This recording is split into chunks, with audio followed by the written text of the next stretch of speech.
It's vegan recipes with Pat and Emily. Hi, this evening on It's Vegan, we are going to make baked beans, but we're not going to bake them in the oven. We are just going to cook them on the stovetop.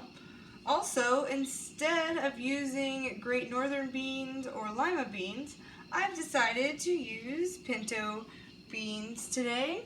For this recipe, I'm going to get our stove on medium. To our skillet, we are going to add our wet ingredients, which is some water, some ketchup, maple syrup, molasses, and Dijon mustard. Then we are going to add a whole bunch of herbs and spices: garlic powder, onion powder, ground mustard seeds, pepper, salt, ground cumin, chili powder, ground turmeric, minced onions, smoked paprika, and that's it.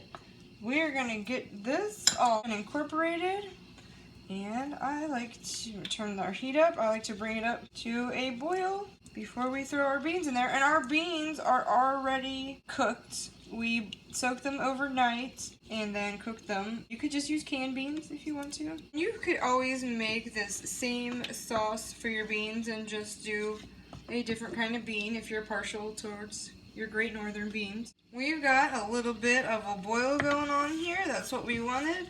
We are just going to add our beans. And if you wanted to, you could cook these low and slow all day. But really, once these come up to temperature, they are ready to go. I've always really liked to have baked beans and macaroni and cheese. But since I don't do mac and cheese anymore, I will link below our recipe for our cheese sauce. I just add a little bit of extra liquid, add that to pasta, and then I have it with these beans. I'm just gonna let everything get nice and hot. I'll be back with a taste test. Our beans are all ready. We got some corn and a vegan hot dog to go with it.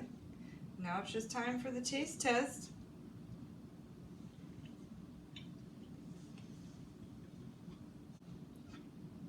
Such a great combination of herbs and spices. And if you'd like, you could just mix your hot dog right in and do franks and beans all at one time.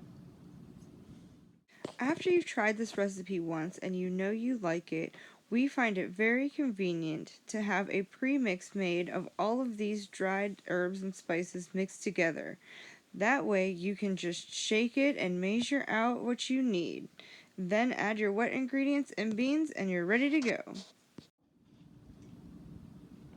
What a great side to add to any dish. Come back and see us again next week. Stick around if you want to watch some bloopers. On the stove top. I'm trying to set the camera for myself, yeah.